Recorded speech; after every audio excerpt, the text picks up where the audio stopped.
Son trade-up güncellemesinden sonra ortalık halen daha durulmadı. İnsanlar ne yapacağını şaşırmış durumda. Kimileri bıçak almak için sıraya giriyor, kimileri trade-up yapmaya çalışıyor. Bunlar son 2 gündür bana sürekli gelen sorular ama bunların hiçbirinin net bir cevabı yok arkadaşlar. Çünkü piyasadaki tüm hareketler panik ile yapıldığı için şu anda yapacağınız her alım satım risk barındırıyor. Yani bir şey yapacaksanız bir risk aldığınızı bilerek yapın. Şimdi gelelim videomuzun asıl konusuna. Root yani Özgür abinin bir tweetini gördüm, hatta hikayede de paylaşmıştım. Ancak sonrasında biraz daha düşününce bir şeyler fark ettim. Videoya geçeceğim ancak bu videonun tamamen bir teori ve varsayım üzerine olduğunu belirtmem lazım, ancak oldukça güçlü bir varsayım.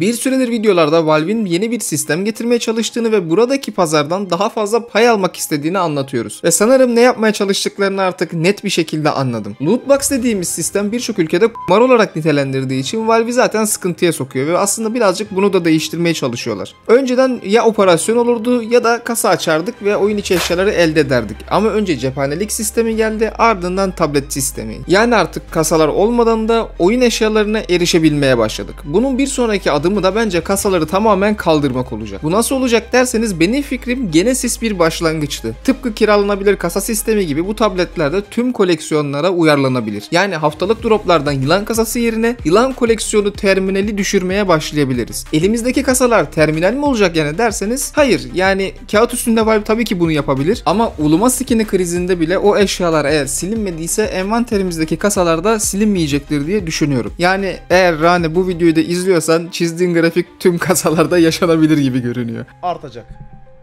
Yatırım tavsiyesi değildir. Öbür yandan Valve'in bıçak ve eldivenleri daha ulaşılabilir yapması da aslında bu teoriyi birazcık destekliyor. Çünkü $10.000 bıçak teklifleri terminalde oyuncuları delirteceği için Valve bıçakları daha ulaşılabilir yaparak fiyatlarının düşmesini sağlamış olabilir. Böylece terminalde bir bıçak teklifi aldığımızda daha mantıklı fiyatlar görebileceğiz. Söylediğim gibi tüm bunlar yalnızca bir varsayım olsa da bana göre oldukça güçlü bir varsayım çünkü tüm parçalar tam olarak yerlerine oturuyor. Aynı zamanda Valve yeni koleksiyonlar da getirmeye devam edeceği için bazı kırmızıların bıçak için silinmesi yeni koleksiyonlarının önünü açmış olacak ve gelen skinlerle beraber arz talebi aşmamış olacak. Anlamayanlar görüyorum burayı, daha basit anlatayım. Sen dedin ki ben AK'yi çok kullanıyorum. Bir tane skin alayım ama güzel bir tane olsun. Pazara gittin, skinlere bakıyorsun. Seçenekler çok az. Stoklarda pek fazla yok. Bundan dolayı fiyatlar birazcık yüksek. Ama yine de çok istediğin için parasını verdin ve aldın. Şimdi aynı senaryo ama durumlar farklı. Pazara geldin, skinlere bir bakıyorsun. Abo, bir sürü kırmızı skin var. Bir sürü çeşit var. Stoklarda çok fazla, dolu. Her gelen bir tane AK alıyor, gidiyor. Yani bu stoklar bu şekilde bitecek gibi değil. Bir de üzerine yenileri geliyor. O yüzden fiyatlar da bayağı bir düşüyor. Şimdi beni daha iyi anladın umuyorum. Böylece Valve takas güncellemesinden sonra bıçaklar için terminalde daha uygun teklif verebilecekken bir de kırmızılar için daha yüksek teklifler yapabilecek. Oğlum yemin ediyorum tam şeytan bu herifler var ya,